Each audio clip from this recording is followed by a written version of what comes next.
The mayor of Chicago is in really deep you know what. And he's getting worse. His chief of staff quit. I mean, he's terrible. He's hiding the migrant funding spending on websites. He's getting sued by television, TV stations. Other aldermen hate him. It's just going bad. And the guy's only been in office for 1 year.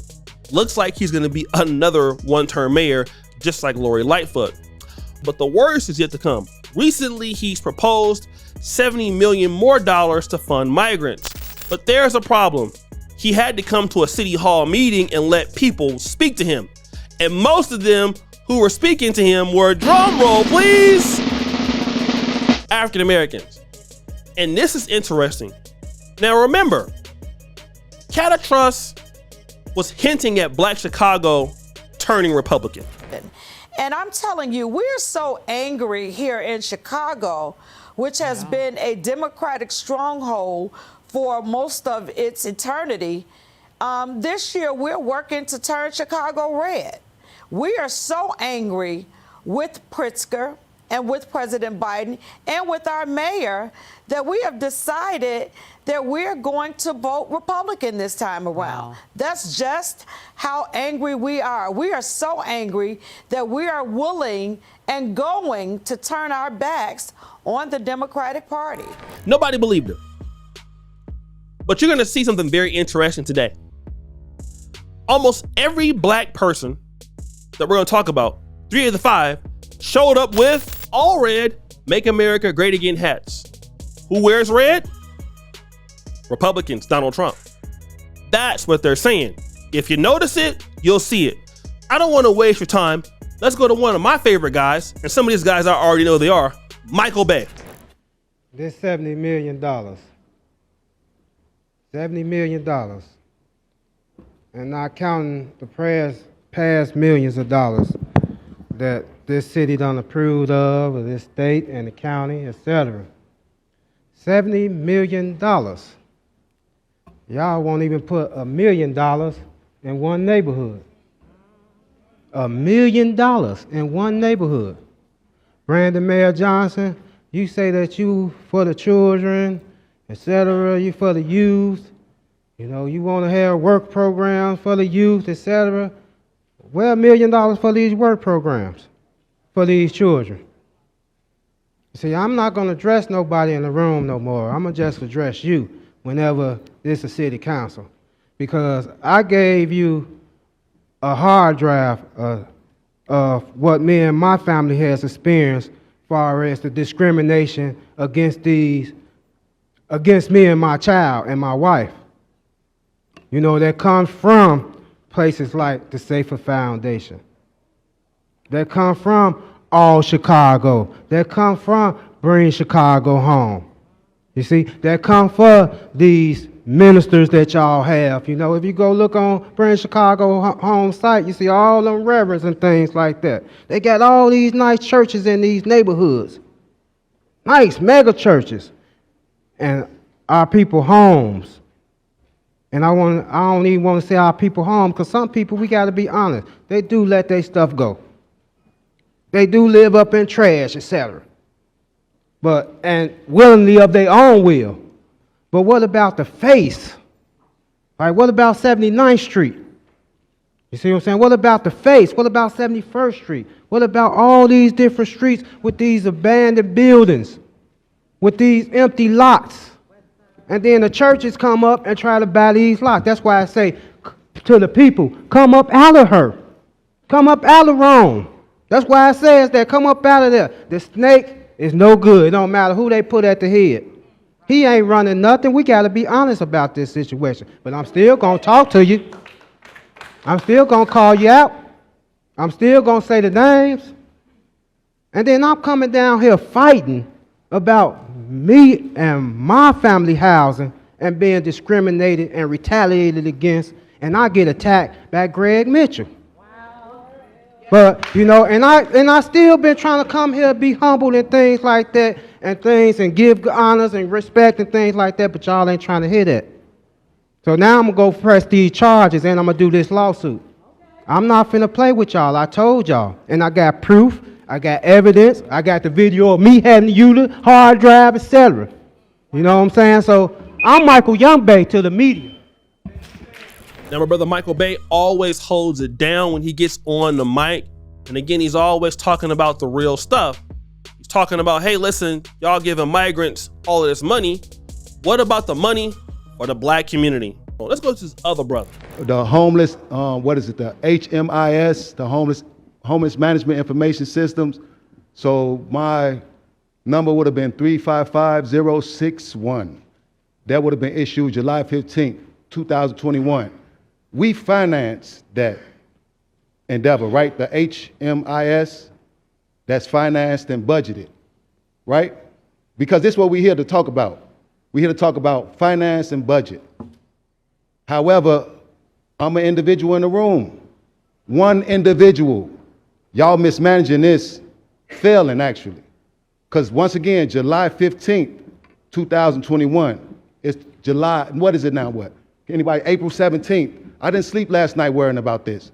I didn't sleep last night imagining, how do you talk to these people to have them understand that, hey, this is difficult to deal with, especially when you're a 43-year-old resident of the city of Chicago versus being somebody who just got here, who being treated just like you should be treated, right? I'm just saying. So yesterday was my son's birthday. If I had housing, we could have spent it pleasantly. I didn't speak to him. His name, Ian Waltoba Sims. I actually have an order of protection. His mom got it. My son is a star pupil and a star athlete in Evanston High School. However, his father supported him to the utmost, and yet I'm attacked over this. I'm attacked maybe because of my views and the fact that, to point out that our government, our city government, now that I understand, has basically turned their back on black Chicagoans. Yeah. Y'all are implementing our demise here in the city through financing and budgeting. I sit in the room and actually get the understanding now. And it's disgusting. The hardship that I'm suffering and been suffering, it seems like it's not only unintentional, it seems like it's manufactured. Like I've been pursued for the last 4 years simply for my views or simply for pointing out the fact that I'm not getting nowhere. We talk about let's repair it. But you're finna put 70 million into this mission. 600 million in Illinois alone. 275 million more. This year counted 150 million. My HMIS number is 355061. How did y'all drop the ball for so many years on one individual? Wow. But y'all coming to budget and finance, and y'all coming to budget and finance the demise of black Chicagoans here. That's what y'all budgeting and financing. Y'all whittling us out, and y'all doing it in such a gracious fashion. Y'all representing us as y'all do it. This what y'all doing. Now, again, this brother has spoken before, right? At these city council meetings. He's talking about something that's real. Like, first of all, we feel isolated. We feel attacked as blacks in Chicago. We feel attacked. Like, what about what we need? There are things in the city that I need that I can't get access to, and you're giving it to somebody else. But this next sister here, it's a sad story. Let's check it out. To the city of Chicago. I am P. Ray of the 37th Ward. Chicago Red is our organization. Because we started this session with a prayer, I want to start my comment with the scripture. 1 Timothy 5:8 says, "But if any provide not for his own, and specifically for those of his own house, he hath denied the faith and is worse than an infidel." So I want to talk to y'all today about not going to hell. In the 37th Ward, there was a family, the Jones family. Amarie Jones was standing in her family building that they've owned for 40 years, doing a TikTok dance with her mother. A bullet came through the window, hit her in the neck. She fell to the ground in front of her mother and bled to death. A month ago, on the Chicago mugshot page, her mother was on that page. Her mother had on her daughter's Rest in Peace t-shirt. She washed it so many times that it was completely faded out. She was completely high, out of her mind, and the charge was possession. Now, the first $51 million that this council gave to the migrants came from the opioid settlement funds. I am here on behalf of the Jones family, on behalf of the 37th Ward, on behalf of Black Chicago, on behalf of the entire city, to ask you all to vote no and put that money back in the opioid settlement fund. We need that money in my neighborhood. We need that on my block. That woman should not be at Cook County Jail because she's grieving over a random act of violence that caused her to lose her child in front of her face, when the city of Chicago has millions upon millions upon millions of dollars to give to people who ain't paid a dime into the tax base. We've been in my building for 52 years. We're about to pay some more taxes. The Jones family has been in their building for 45 years, paying taxes every year on time. So I'm asking y'all to use our tax money for our people. We need it. We got people leaning. We got people rocking. We got overdosing. We got pass out lines. You live on the west side, Mayor Johnson. You know exactly what I'm talking about. We need the money for us. We need opioid treatment on the west side of Chicago. We are the headquarters of the cartel, and everybody in here knows it. They selling more drugs than the law can allow, and y'all giving money back to them because they traffic those people up here, so we paying them going and coming. Absolutely not. We pay too much. It costs too much money to live in this city. Help Wanda Jones. Help every other grieving mother who feels like she has to go get high to get over the loss of her child. This is a woman who lived in that house. She still sleeps in that living room where her daughter passed out and bled to death. So I'm asking y'all to say no, put these people on the back burner, and put the money back in the opioid fund. We need that money. Thank y'all. So shout out to that sister. And my condolences to the woman she's talking about that lost her daughter. So there was $52 million in the opioid addiction fund. This young lady that she's referring to lost her daughter. Okay? Lost her daughter. Somebody shot through the window. Daughter died. The mother was so heartbroken and so devastated. She got hooked on some opioid drug. She didn't talk about what it was. She is saying that the mayor is going to take the money from the opioid addiction fund, $52 million, and then take that and give it to the migrants. But on the part of Chicago that she lives, and she even talked to Brandon Johnson about it. Listen, you live in the west side of Chicago, so you know how bad it is. They're taking that money from the opioid addiction fund to help addicts and giving it to the migrants, when that money should be for a mother like her who got on drugs because she lost her daughter. Now, I know everybody is not the same. You might say, well, if I lost my daughter, I wouldn't get on drugs. That's true. That's how you handle it. But some people do get on drugs. And the mother was incarcerated. But now that resource for those people in the community are going to be gone. It's going to be going to somewhere else. But this lady, I always like her the most. I forgot her name, but I reviewed her before. But these receipts she's coming with is astounding. Oh, Christmas is coming early this year. We're going to check that list when it go up on that wall for voting, and we're going to check it twice. And we're going to find out who's been naughty or nice based on how y'all vote. And we're going to start it off with Maria Haddon. Yeah. Chicago and some communities so angry? Why is all this kind of anti-immigrant sentiment coming up? And I want to explain to folks, it's because if we cared as much about black people and had over the decades as we do about everyone else, we wouldn't be here. But the money from a 2020. All right. That would be Maria Haddon. Stepping out there, I see you. Don't get sarcastic because we can get jiggy, right? You sit up here for that first 51 million talking about how you feel about black people and how you have to have the same energy for black people, and you ain't never stood on this floor talking about money for black people. You get on this floor and talk about black and brown because you somewhere in the middle with it, right? But I'll tell you this, and I'm telling every other black alderman in here today, you vote for the money for these immigrants today, and we coming for them seats. You can believe that. You're going to stop pimping the black people's plight, to get brown people, as y'all call it, money. You're going to give us our press conference up there on the 3rd floor, keep talking to the mayor's boy with the clink clink from his past. That's why he got to do what the mayor say do. Him and a lot of other ones in here with these shady pasts. That's why you got to vote the way that you vote. But all of us ain't got shady passes.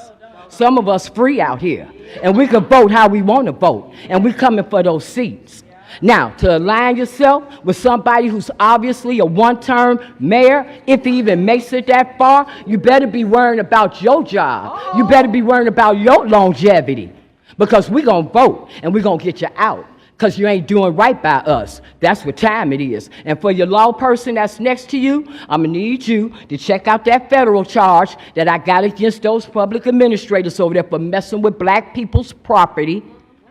It's federal case number 23CV14590. All right? And on that note, if y'all don't give us our money for the black community, know this, we getting ready to file a federal injunction against City Hall for benign neglect to the south side and west side. You got that? Boom. Oh yeah, you heard that, right? This sister's always bringing the facts. She even brought some receipts of the ladies, right? And she even said, listen, those of y'all who vote anymore for the migrant crisis, your job is on the line. We getting you up out of here.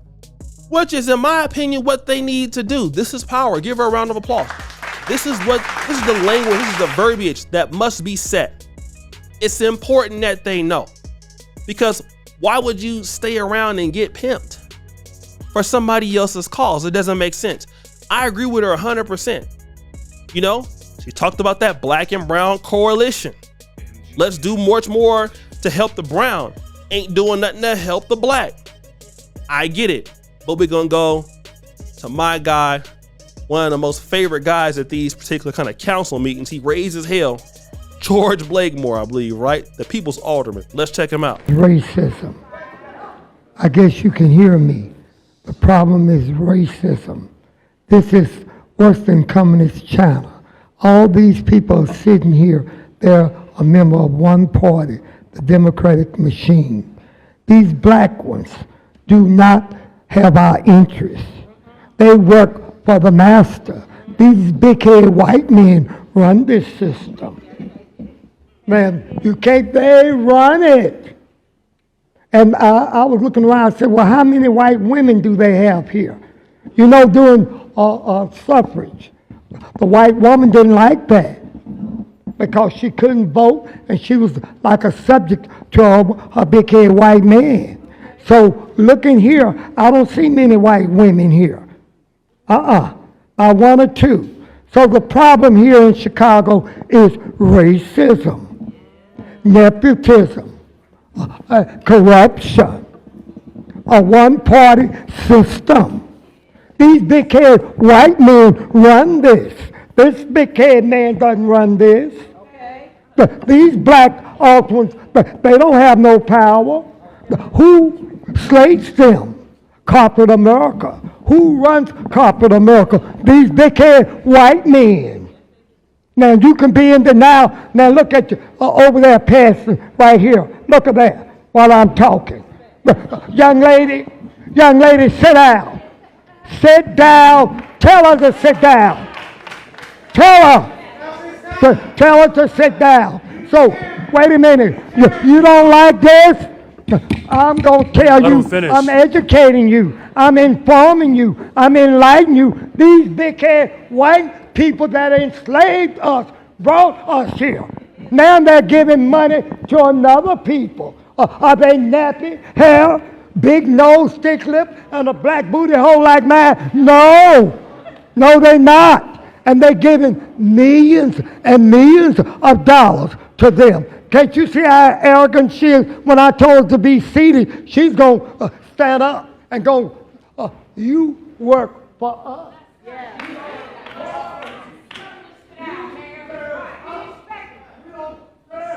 Mr. Blakemore, please stay in the microphone so we can hear you, sir. Thank you. Something is mighty wrong here, sir. We're still on the white man's plantation. And I urge black people to be selfish. A selfish people. Self-preservation is the first law of nature. Focus on you. They're giving millions. They're showing you better than they can tell you. They're showing you by giving. They're not giving no money to them. These big-head white men. I mean, it's hard to really describe Mr. Blakemore, but he was going in. He was calling them. I think he said big head, or did he say something else? He might have said something else, but we can let him rock. But anyways, he's talking about the one-party system of the Democratic Party.